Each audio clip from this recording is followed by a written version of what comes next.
परीक्षा कान विधि कहूँ सत्य सब कहूँ सत्य सब। जैसे भगवान शंकर के निकट गई मां सती, बाबा हंसी पूछी कुशलात। कैसे पूछे? हंस करके कुशलता पूछे। कई लोग कहते हैं शंकर जी ने गलत किया, उनको व्यंग नहीं करना चाहिए। आपको ऐसा लग रहा हो ना कि किसी को कोई काम मना करिए, मत करो मत करो, बाहर मत जाइए, बारिश हो रही है, मत जाइए मत जाइए। आप बोले हम तो जाएंगे। गए, भीग गए, भीग करके जब भीतर आएंगे तो वो आदमी कहेगा कैसी रही। किसी को कोई काम मना करिए, वो करके आवे, उसके बाद हंसे जाने वाली हंसी को व्यंग कहते हैं। लेकिन मैं आपसे कहूं, यहां भगवान शंकर ने मां पर व्यंग नहीं कसा। तो आप पूछेंगे हंसे क्यों? हंस के क्यों कुशलता पूछ रहे हैं? शंकर भगवान जानते हैं कि आज मेरी सती बीमार हो गई है, इनको संशय की बीमारी ने पकड़ लिया है। और देखिए, रोग होता है शरीर को, संशय होता है मन को। शरीर को बीमारी लग जाए ना, टेबलेट खा के ठीक हो जाएगा। हम इमरजेंसी के लिए यहां रखे हैं, इमरजेंसी के लिए।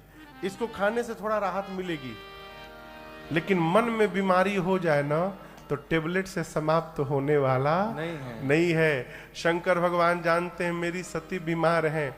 अब बीमार से जब मिला जाता है तो मुस्कुरा करके मिला जाता है। कोई हॉस्पिटल में एडमिट हो, एक तो अगला बेचारा अपने खुदे टेंशन में, और आप उसके सामने जाकर, बहुत खतरनाक बीमारी, तो 5 मिनट में डिस्टर्ब हो जाएगा। बीमार नहीं होगा तो भी हो जाएगा। आप समझ रहे हैं? बीमार से मिलने जाते तो कैसे मुस्कुरा कर हंसते हुए, अरे कुछ नहीं, आप बहुत जल्द ठीक हो जाएंगे, गेट वेल सून। शंकर भगवान सती मैया आई तो मुस्कुरा कर पूछे कुशल है आप? सब बढ़िया, लेकिन ये बताइए आपने किस विधि से परीक्षण किया, वो बताइए। कहा हूं सत्य सब बात, किस विधि से आपने परीक्षण किया? शंकर भगवान इस बात को लेकर परेशान नहीं है कि इन्होंने परीक्षण किया कि नहीं किया। शंकर जी इसलिए परेशान है कि वो विधि कौन सी है जिससे भगवान का परीक्षण पॉसिबल है, वो विधि जानना चाहते हैं। तो पूछा वो विधि क्या है, सत्य बताइए।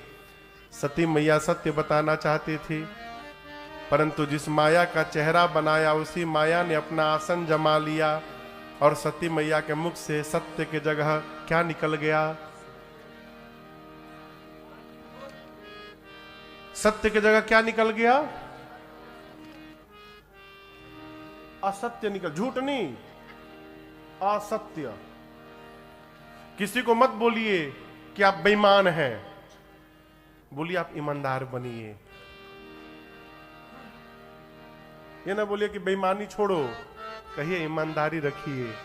बतिया का अर्थ दोनों वही है, लेकिन ईमानदारी शब्द का प्रयोग करिएगा तो समाज में ईमानदारी का प्रचार होगा। बेईमान शब्द का प्रयोग करिएगा तो समाज में बेईमानी का प्रचार होगा। आप समझ रहे हैं? छोटी छोटी बात। बाबा ने कहा सत्य कहिए, मां ने कहा कछु न परीक्षा लेना गोसाई, कछु न परीक्षा लेना गोसाई, के न प्रणाम तुम्हारे नाई, के न प्रणाम तुम्हारे नाई। तब शंकर देखे उधर ध्याना, तब शंकर देखे उधर ध्यान, सती दुखीन्हा चरित सब जाना, सती दुखीन्हा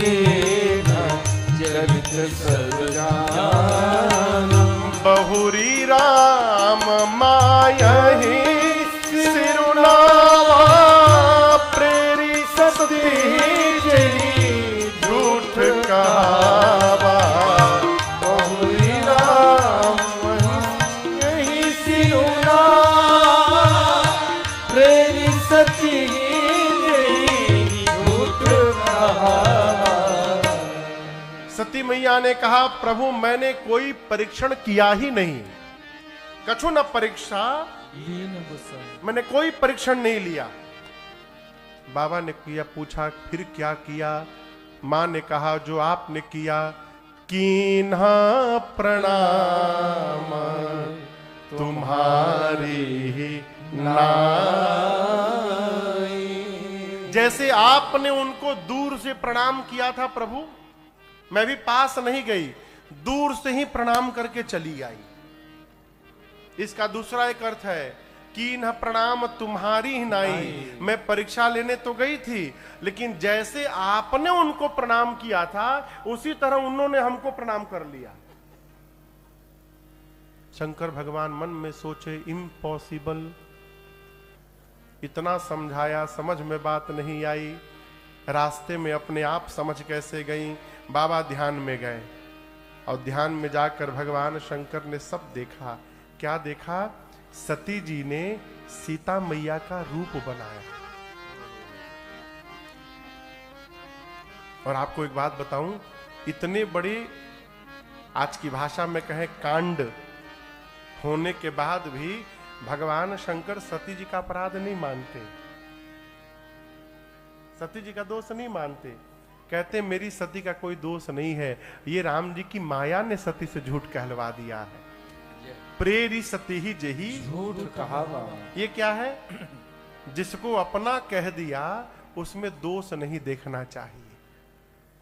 फिर क्या होगा महाराज?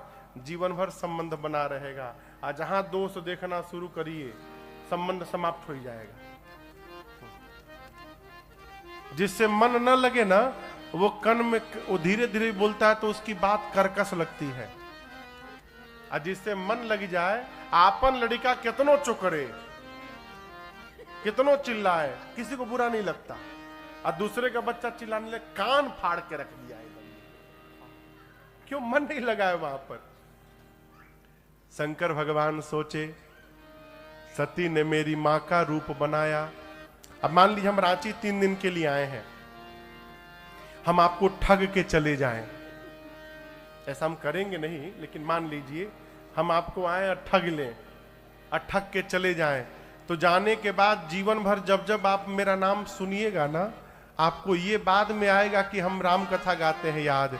सबसे पहले ये क्या याद आएगा? वही महाराज जो ठग के गए थे हम लोग, वही महाराज है ना जो ठग लिए थे। कर्म का स्मरण सबसे पहले आता है।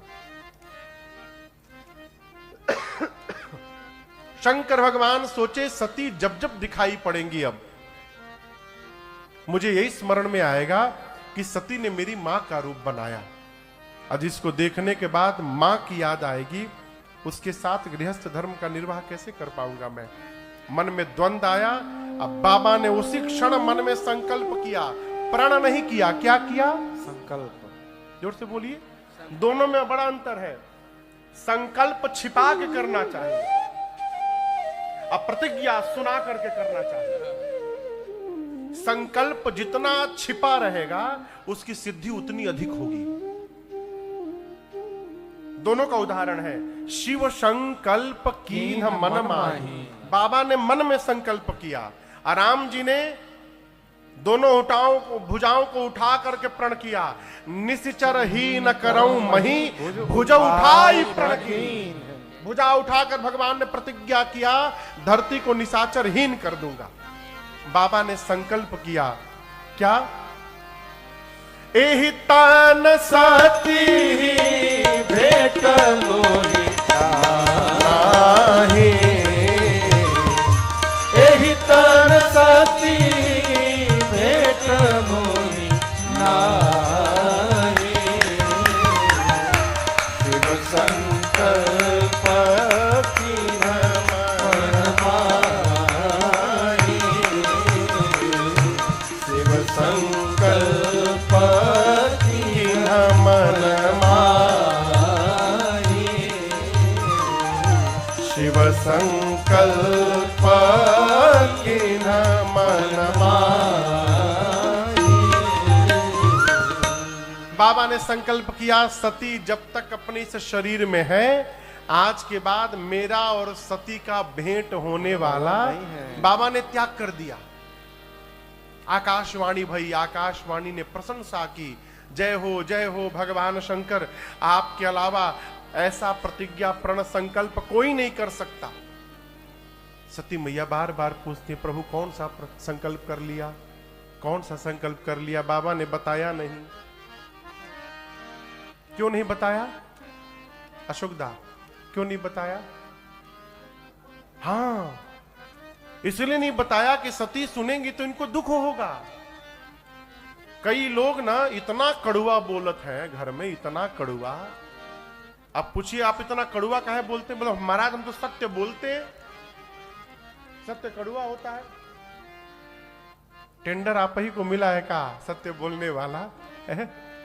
मीठा बोलिए।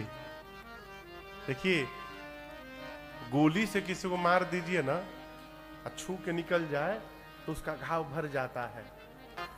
कैलाश लेकर गए भगवान शंकर और अपने प्रण का संकल्प का विचार करके बरगद के वृक्ष के नीचे भगवान शिव कमलासन लगा करके बैठे और शंकर सहज स्वरूप सम्हारा लागी समाधि अखंड अपारा। भगवान शिव अपने सहज रूप में प्रवेश कर गए। कहां प्रवेश कर गए? जोर से बोलिए।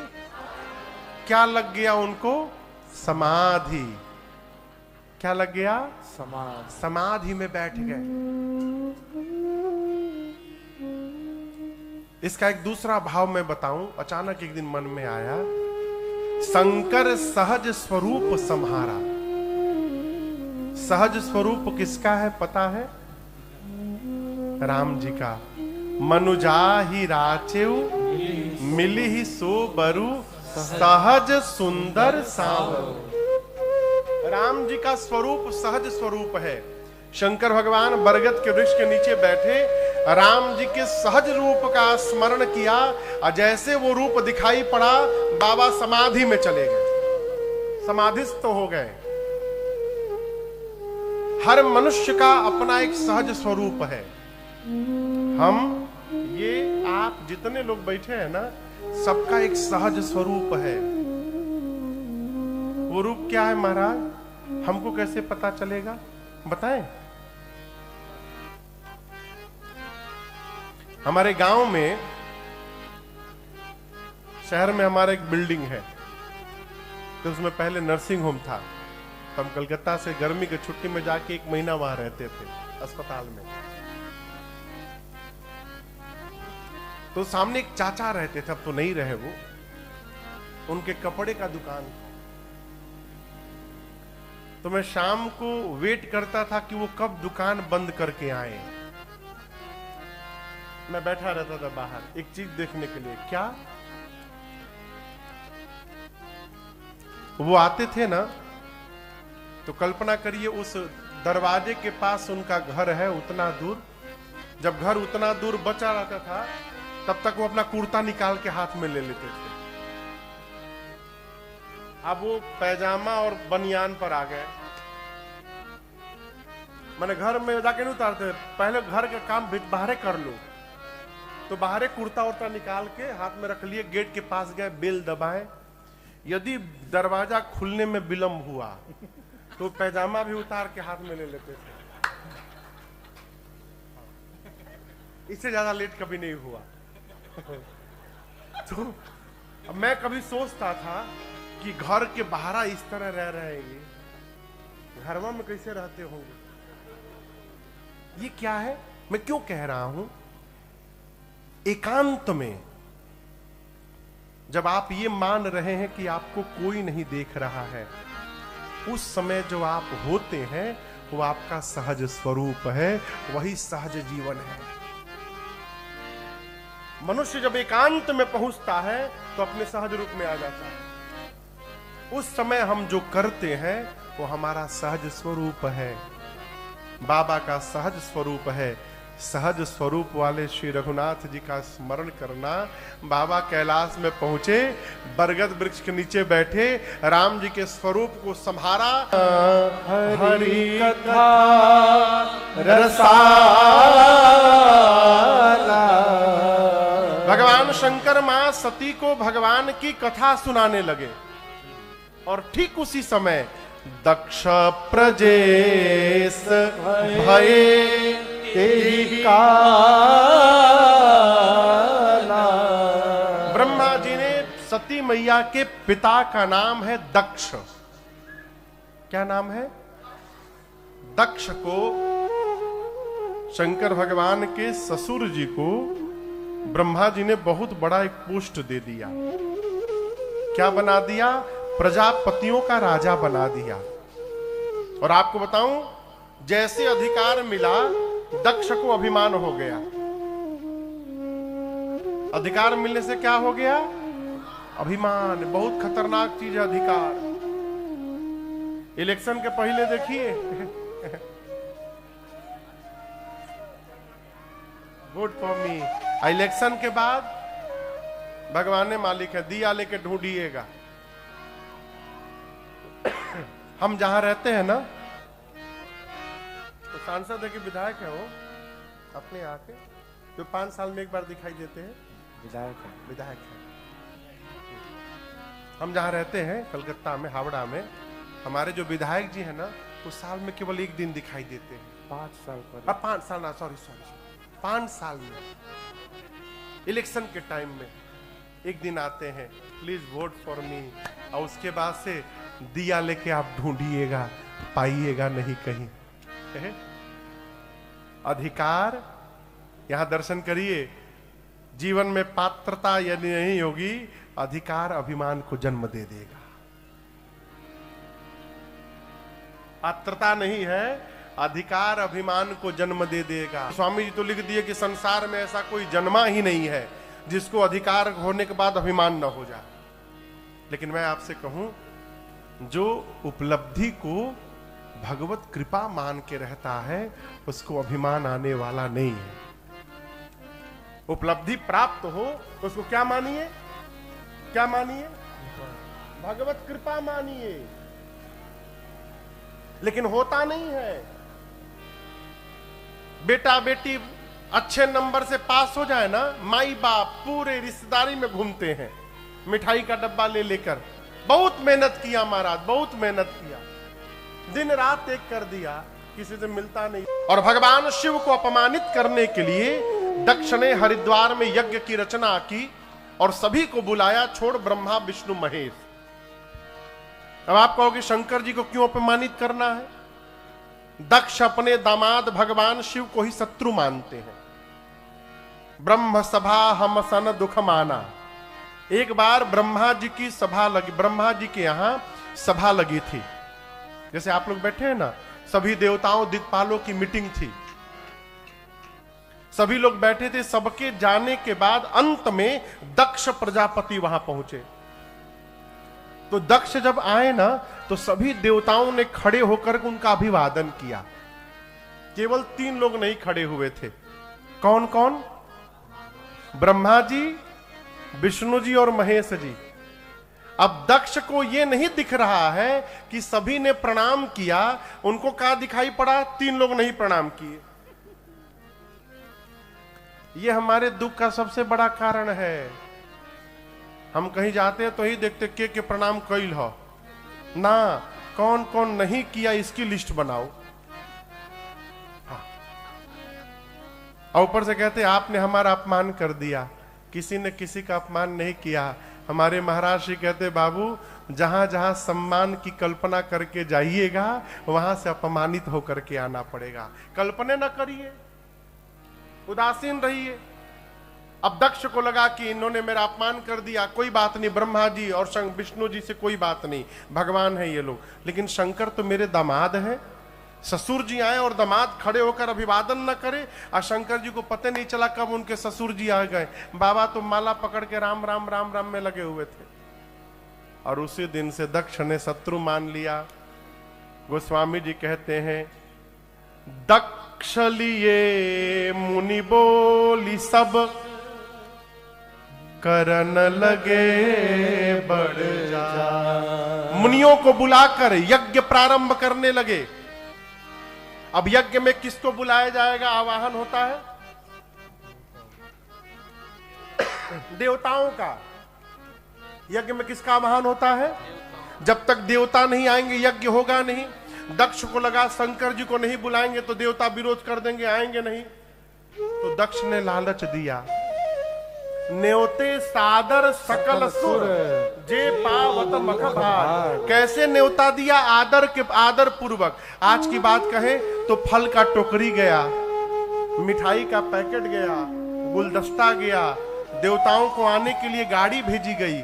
इतना आदर देकर बुलाया गया तो देवता बोले अब इतना आदर देकर कोई बुलाए तो कैसे नहीं जाएंगे। सब देवता चल दिए। लेकिन देवता भी अद्भुत, आना था तो बाईपास से आना चाहिए। जैसे हम देखिए पीछे पीछे आ गए, उधर से इधर से आए थे। वो गेट कहां है? ओ हमरा गेटवा कहां हो गए। हम पीछे पीछे आ गए, इधर से निकल गए। लेकिन देवता ऐसे नहीं आए, देवता बीचों बीच आए कि सबको पता चले कि हम आ गए हैं। देवता सब कैलाश के ऊपर से अपने अपने विमान में बैठकर देवियों के साथ जाने लगे। कैलाश के ऊपर विमान पहुंचा तो देवताओं ने देवियों से कहा और तेज गाओ, जोर जोर से गाओ। नीचे कथा चल रही है, शंकर भगवान मां सती को कथा सुना रहे हैं। माई का मन थोड़ा कथा में कम लगता था। कथा सुनते सुनते माई जहाज देखने लगी। एक बार हम लोग कथा गा रहे थे, कहां हो जहां हवाई जहाज उड़े? जामनगर, गुजरात में। तो वहां एयरफोर्स का एक यूनिट है, तो उनके कैंपस के बाउंड्री के ठीक बगल में पंडाल लगा था। तो आयोजन समिति के लोगों ने सरकार से लेटर लिख करके किया था कि शाम को 2 बजे से लेकर 2 बजे के बाद उनकी प्रैक्टिस ना हो जहाज की। आवाज बहुत शोर करे, तो वो 9 दिन के लिए वो परमिशन मिला था कि 2 बजे से लेकर रात तक कोई जहाज न उड़े। नित्य कथा हुई। अंतिम दिन की कथा सुबह थी। अब जहाज न उड़े परमिशन 2 बजे से है, कथा हो गई 10 बजे से। और जैसे हनुमान जी का आवाहन हुआ, एक सुखोई जहाज उड़ा पीछे से। और जब वो सुखोई जहाज उड़ा ना, तो लगा कि पूरा पंडाल लेके चला जाएगा। लेकिन मजे की बात आपको बताऊं, लोग बैठे करीबन 40,000। और जैसे जहाज जाए पूरे श्रोता। हम बोले अरे भाई ऊपर पंडाल लगा है, आप कितनों गर्दन ऊपर करोगे जहाज थोड़ी दिखाई पड़ जाएगा। लेकिन जैसे जैसे जहाज उड़े सब वैसे देखे। देवताओं का जहाज जैसे क्रॉस किया, सती मैया कथा छोड़ के लगी जहाज देखने। सती मैया पूछी शंकर जी से, कहां जा रहे हैं? बाबा ने सब बताया, आपके पिताजी यज्ञ कर रहे हैं, वहीं सब देवता भाग लेने जा रहे हैं। मां ने कहा प्रभु पिता भवन उत्सव परमा, जो प्रभु आय सुहो, तो मैं जाऊं कृपायतना, सादर देख। सती मैया ने कहा प्रभु कथा बंद करिए, पिताजी के घर में उत्सव चल रहा है, यदि आप आज्ञा दे दें तो मैं उत्सव देखने चली जाऊं। शंकर भगवान ने कहा बहुत अच्छी बात कही आपने, मुझे भी अच्छा लगा। लेकिन देवी आपके पिताजी ने हम लोग को न्योता नहीं भेजा है। क्या नहीं भेजा? न्योता समझते हैं? निमंत्रण। यह अनुचित, आपका जाना अनुचित होगा। क्यों? नहीं नेवत पठावा, न्योता नहीं आया है। हाँ, पिता के घर में जीवन में 4 जगह बिना बुलाए जाना चाहिए। पिता के घर में, मित्र के घर में, सदगुरु के घर में और स्वामी के घर में। कार्ड नहीं ढूंढना चाहिए, यहां बिना बुलाए जाना चाहिए। लेकिन यदि अपमानित करने के लिए जानबूझकर नहीं बुलाया गया है तो शंकर भगवान बोले तहां गए कल्याण न होई, वहां जाने पर देवी कल्याण नहीं होगा, मत जाइए। माई कहां मानने वाली है, सती मैया नहीं मानी, तो अंत में बाबा बोले ठीक है चले जाइए। बाबा ने अपने 2 मुख्य गणों को दे करके विदा कर दिया। एक महात्मा कह रहे थे विदाई कर दिया पूरा परमानेंट। हाँ, सती मैया पिता के घर गई।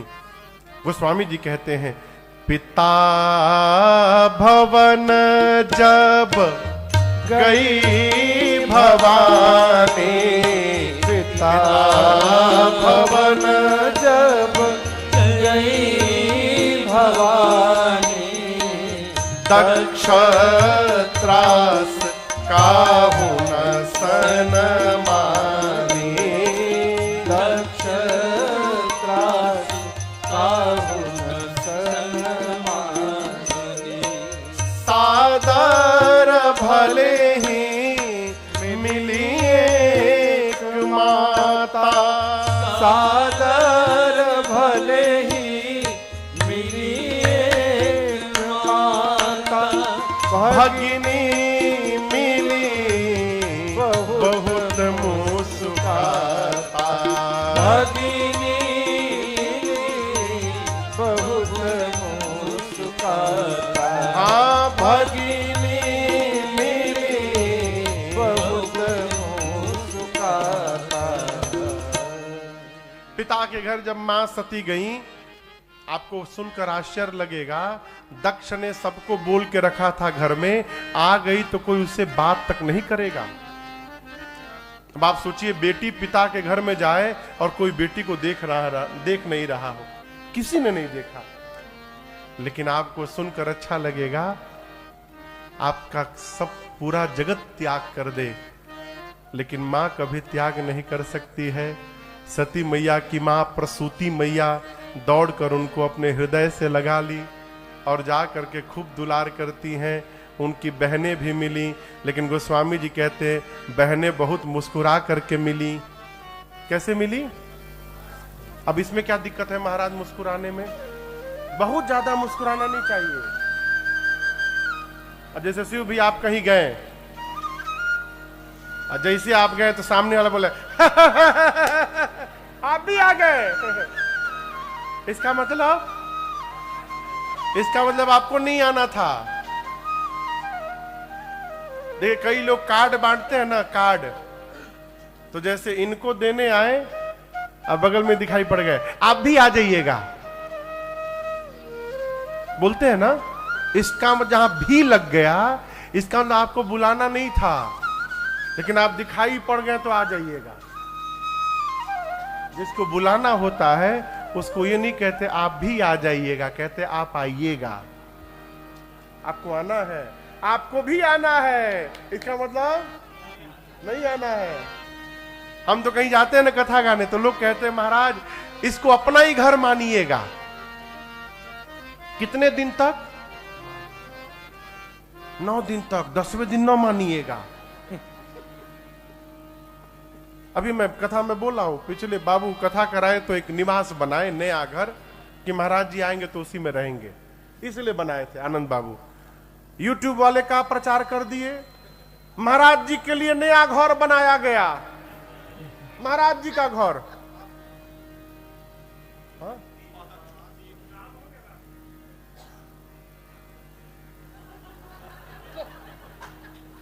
वो तो बाबू ने इसलिए बनवाया कि पुराने घर में नहीं, महाराज जी आएंगे, ठाकुर जी आएंगे तो नए घर में रहेंगे, इस भाव से बच्चे ने बनवाया। ये जो बाहर के लोग घूम रहे थे माइक कैमरा लेके, वो प्रचार का किए महाराज जी के लिए घर बन गया। अब हमको एक फोन आया गोरखपुर से कि क्या महाराज जी आप घर बनवाने के लिए परेशान हैं, आपके परिकर कथा करवा रहे, आपके लिए घर बनवा दिए। घर तो बन ही गया, अब उनको क्या जवाब दे हम। अच्छा वो घर का दाम कोई हम गए तो हमको कोई 3 करोड़ बोला, 4 दिन बाद वो 6 करोड़ हो गया। हम विनय से बोले जब जाल जी तो 10 करोड़ हो जाए। ऐसे लोग हैं साहब, क्या बताए। हाँ? आनंद है। देखिए जीवन में अपनी मान मर्यादा की रक्षा आपको स्वयं करनी चाहिए, ठीक ना? कोई कह रहा है कि आपका है बहुत सुंदर, हम आपको धन्यवाद कहते हैं, वो भले कहे, आपको नहीं मानना है कि आपका है। मैं आपको एक घटना बताऊं, अब तो भगवान की कृपा है, चारों तरफ लोग कथा सुनते हैं, जानते हैं। ये बात है 2013 की। मैं भुवनेश्वर में राम कथा गाने गया। एक माई ने कथा कराई थी, शकुंतला माई ने। तो वहां जो कथा हुई भैया, पहला दिन के जो यजमान थे वहां के डॉन थे, वहां के लोकल डॉन, वो पहला दिन के यजमान थे वहां पर। तो साउंड उस समय थोड़ा पेपा हुआ, कुछ याद है? पेपा साउंड हुआ। तो ये कथा के बाद वो साउंड ऑपरेटर से बोले, कल पेपा होगा, बक्सा में गोली मार दूंगा। तो साउंड वाला बोला कल नहीं होगा। दूसरे दिन फिर पेपा बजा, तो वो बोला कल मार दूंगा गोली। बोला साहब कल कुछ नहीं होगा। वहां कथा होती थी रात को 7 बजे से 11 बजे तक। जगन्नाथ जी का मंदिर था। हम लोग कथा उथा करके घर गए। रात में साउंड वाला सारा साउंड खोला, सब लाइट खोल के भाग गया।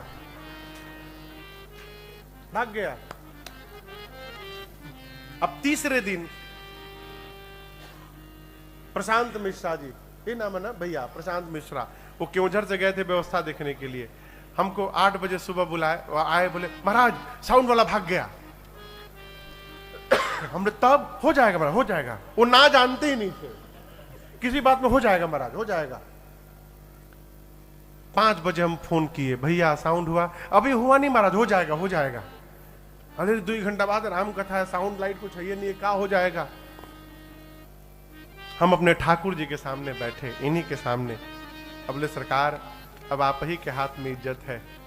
साउंड वाले भैया भाग गया, आज की कथा कैसी होगी? और हम क्या बताएं भैया आपको। जैसे 6 साढ़े 6 बजा, वो तूफान आया, वो तूफान और वो पानी कि 6 बजे से लेकर रात को 1 बजे तक बरसा। माने तांडव जैसा पानी, ऐसा भीषण तूफान और पानी की कोई घर से निकले ही नहीं।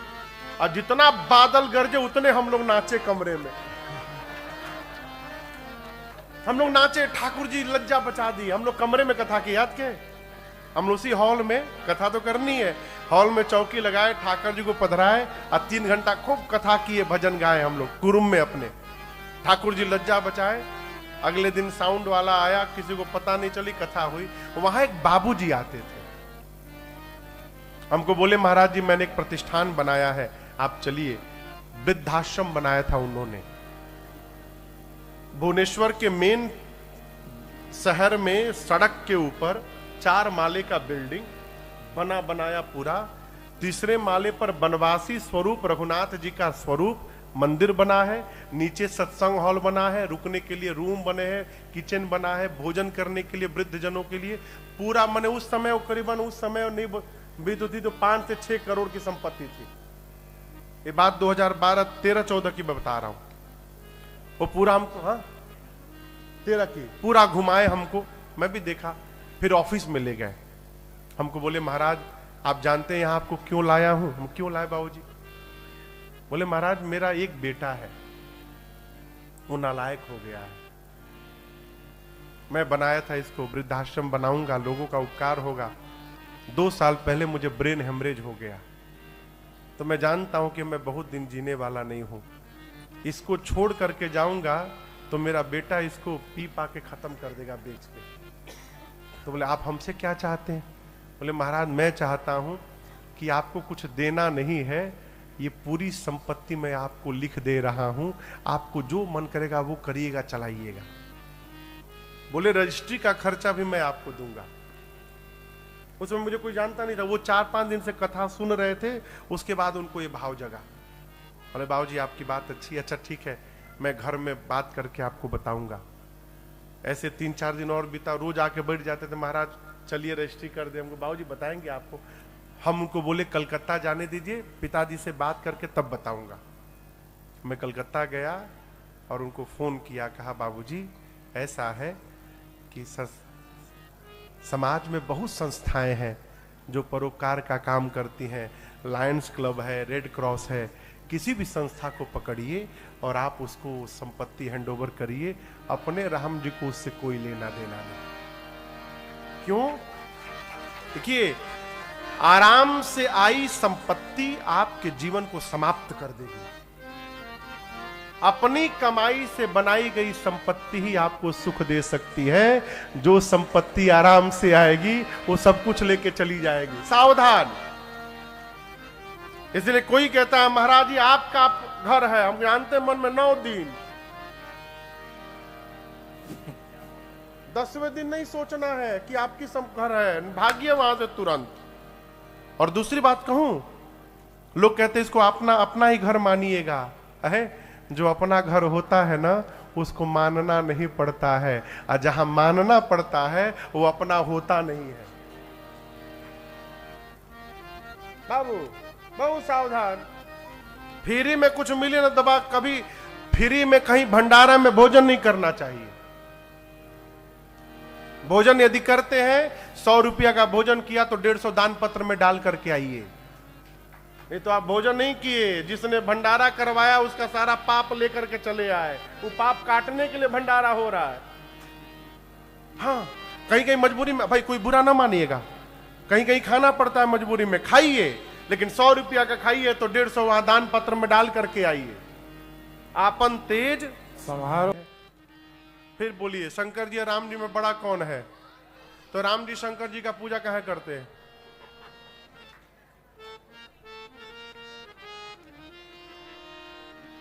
इस बात को समझिएगा, बड़ा वही है जो सामने वाले को अपने से बड़ा मानता है।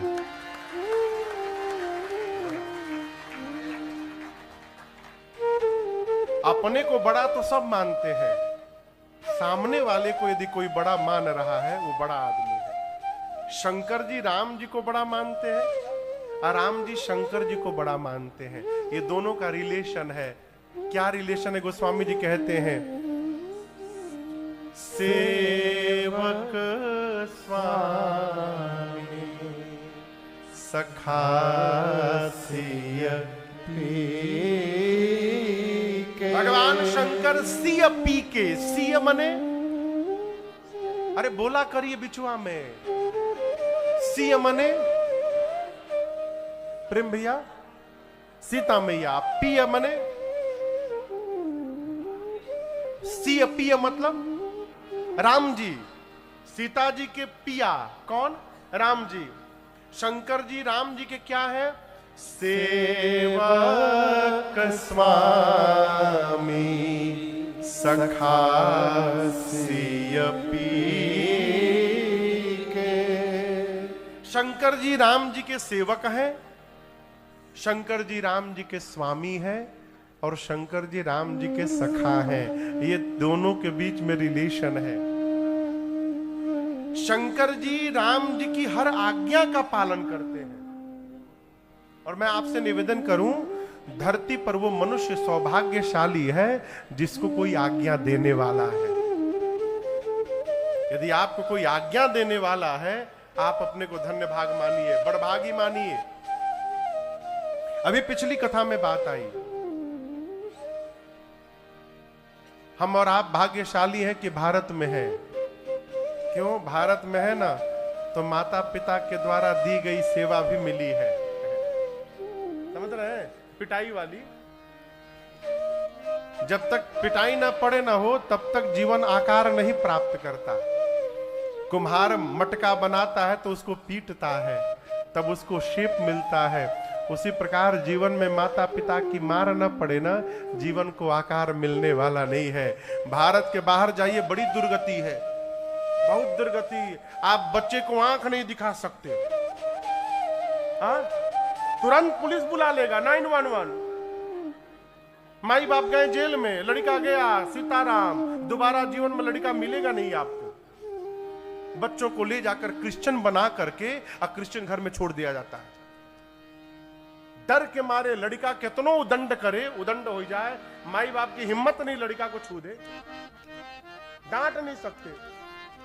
हमारे एक परिचित इतना त्रस्त हो गए, आपन सारा नौकर, जब लड़कवा को डांटे लड़कवा पुलिस बुला दे। अमेरिका में रहते थे, सब बिजनेस बंद किए वहां पर। यहां भारत में बिजनेस सेटअप किए, घर खरीदे, अब वहां बच्चों को, परिवार को बोले कि बिजनेस में नुकसान हो गया, कर्जा हो गया, अमेरिका छोड़ के भागना पड़ेगा। और यहां सब बिजनेस सेट कर लिए थे, घर वर सब सारा सामान पैक किए, पत्नी के साथ, बेटे के साथ अमेरिका से चले, दिल्ली उतरे, और जैसे इमिग्रेशन क्लियर कराए, इमिग्रेशन क्लियर कराते लड़का को पीटना शुरू किए वहीं पर। बोले अब बुलाओ पुलिस यहां, तो हम तो मार रहे, पुलिस वो आके मारेगा तुम। हम बड़भागी हैं, हमको कोई आज्ञा दे रहा है। यहां पर शंकर जी राम जी की हर आज्ञा का पालन करते हैं, ये बात मां सती जानती है। इसलिए मां ने राम जी से कहा कि प्रभु वरदान दीजिए, अगले जन्म में भी जनमा जनमा शिव पद अनुराग। भगवान श्री राम बोले आपकी मनोकामना पूर्ण हो गई, लेकिन आपके पिता का सर तो काट दिया गया, उसको अग्निकुंड में भस्म कर दिया गया है। कहो, लेकिन चिंता ना करिए देवी, आपके पिता के धड़ पर बकरे का सिर रखकर उनको पुनर्जीवित कर दिया गया है। तो फिर से दक्ष की बेटी बना दूं? मां ने कहा प्रभु मुझे पत्थर की बेटी बना दीजिए, स्वीकार है, लेकिन मुझे दक्ष की बेटी नहीं बनाना है। और इसी वरदान के कारण बाबा कहते हैं, तेहि कारण ही मगिरी गिर जाए,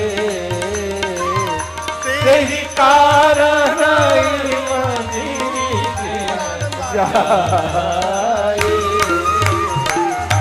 जननी पार्वती तन पाए, जननी पार्वती तन पाए। मां का अगला जन्म हिमांचल महाराज के घर में पार्वती मैया के रूप में हुआ है। आइए एक बार भाव श्रद्धा के साथ, यहां छिन्न मस्तिका मैया है ना, बोलिए पार्वती मैया की जय। हिमांचल जी के घर में मां का अवतरण हुआ है। नारद जी पहुंचे हिमांचल जी के घर में, नारद जी ने खूब स्वागत किया, हिमांचल जी ने खूब स्वागत किया, नारद जी के पांव पखारा, पूजन किया, बिठाया, पार्वती जी को बुला के प्रणाम करवाया। और हिमांचल जी ने कहा तनिक मेरी बिटिया की हाथ की रेखा देखिए तो क्या दोष गुण लिखा है इनमें बताइए तो। कही सुता के दोष गुण मुनिवर हृदय विचार। नारद जी हाथ लेकर बोले कि महाराज आपकी बेटी समस्त सद्गुणों की खान है, इनका नाम उमा, अंबिका और भवानी। देखिए स्त्री का 3 रूप माना गया है मूल रूप से, ऐसे तो चाची, नानी, काकी, फुआ, फूफी, न जाने काका है, लेकिन मूल रूप से 3 स्वरूप है, बेटी, पत्नी और मां।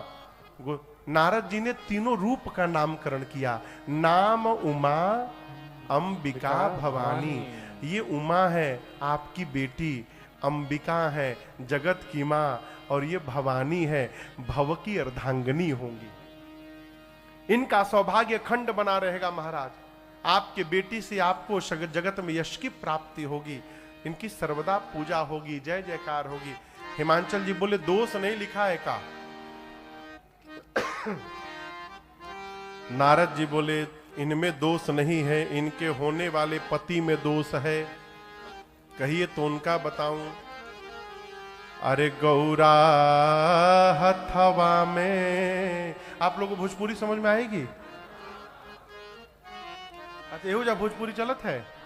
अच्छा, गौरा हथवा में इहे बार बार लिखल बा,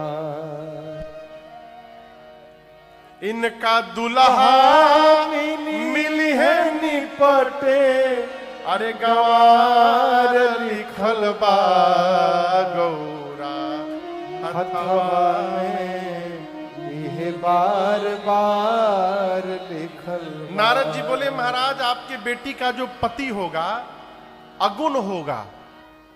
अगुण यानी सत रज तम से परे। हिमांचल समझ लिए उसमें कोई गुण नहीं होगा। नारद जी बोले अमान होगा, अमान सम्मान से परे। हिमांचल समझ लिए उसका कोई सम्मान नहीं करेगा। नारद जी बोले उसके माता पिता नहीं होंगे। हिमांचल जी बोले कब मर गए? बोले मरेंगे तब न जब होंगे, थे ही नहीं तो मरेंगे कहां से? वो बिना माता पिता के हैं, उदासीन हैं, संशय रहित हैं, जोगी हैं, उनकी विशाल जटाएं हैं। हिमांचल जी बोले अब सुन नहीं पा रहा हूं। नारद जी बोले असली तो बताया नहीं हूं महाराज, आपके बेटी का पति नंगा रहेगा, नंगा कुछ नहीं पहनेगा, अमंगल वेश बनाकर घूमेगा। और मैं नहीं बोल रहा हूं, आपकी बेटी की हाथ की रेखाएं बता रही हैं, ऐसा पति इनको मिलने वाला है। हिमांचल महाराज तो रोने लगे। पार्वती मैया गदगद हो गई। नारद जी जो बता रहे हैं सब भोले बाबा में विद्यमान है। लगता है राम जी से जो वरदान मांगा था राम जी ने प्रदान कर दिया मुझे। मां प्रसन्न हो गई। नारद जी ने कहा हिमांचल जी जो मैंने वर के लक्षण बताए हैं मेरे अनुमान से सारे लक्षण केवल और केवल शिव जी में विद्यमान है। और मैं कहता हूं यदि आपकी बिटिया का विवाह शंकर जी से हो गया ना, आपके बेटी का कल्याण हो जाएगा। हिमांचल जी बोले होगा कैसे? नारद जी बोले ऐसा ही हो गया शंकर जी से। कोनो बतिया नहीं मानती थी। आज तपस्या करने के बाद जब पार्वती जी का विवाह हुआ शंकर जी से तो बिना पूछे कोई काम नहीं करती थी।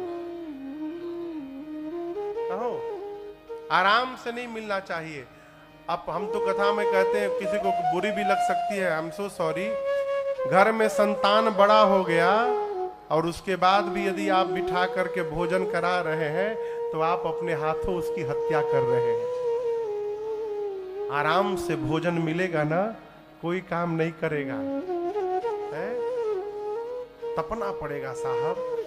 पार्वती जी को कहा तपस्या करिए। पार्वती मैया ने जाकर कठोर तपस्या किया है। माँ ने इतना हजारों हजार वर्ष माँ ने तप किया।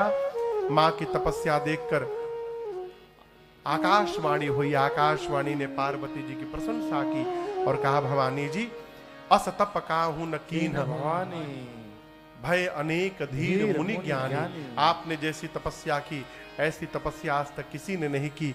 आपकी मनोकामना पूरी हो गई। पिताजी बुलाए तो घर जाइएगा, सप्तऋषि मिले तो हमारे वचनों को सत्य समझिएगा। ये था सती जी का पूरा चरित्र। कितना बज गया है वो? 7:30। 7:30। हाँ तो ब्याह करेंगे तो 9 साढ़े 9 बजेगा। हम बड़े आराम से कथा सुनाए आपको। ये तो और तो हम लोग उड़ंतू कथा भी करते हैं, बुलेट ट्रेन वाली। लेकिन हाँ ना हम उसी भाव से कथा गा रहे हैं। नहीं उसके लिए नहीं, इसके लिए टेंशन नहीं है। हम तो कथा गा ही सकते हैं। हम बड़े विस्तार से आपको सुनाए आज के प्रसंग। हमको खुद आनंद आ कि कई दिनों बाद कई सालों बाद ऐसे गाने को मिला। ये तो भगाते भगाते गाते हम लोग। तो कल हम लोग ठीक यहाँ 3 बजे, 3 से समय है, 3 से हम परसों 11 बजे से, हाँ कल 3 बजे से है। तो 3 बजे तो भैया लोग भजन शुरू करेंगे। 3:30 बजे अपने राम जी आएंगे। कल हम लोग अब शंकर जी का विवाह प्रसंग है तो कल विधिवत बाबा का विवाह और उसके बाद राम जन्म महोत्सव, दोनों उत्सव कल करेंगे। ठीक है, इसलिए विवाह नहीं किया ना कि कई बाराती अभी आने वाले हैं। अभी कई बाराती कल पहुंचने वाले, तो आज ये विवाह हो जाएगा तो विवाह से वंचित हो जाएंगे।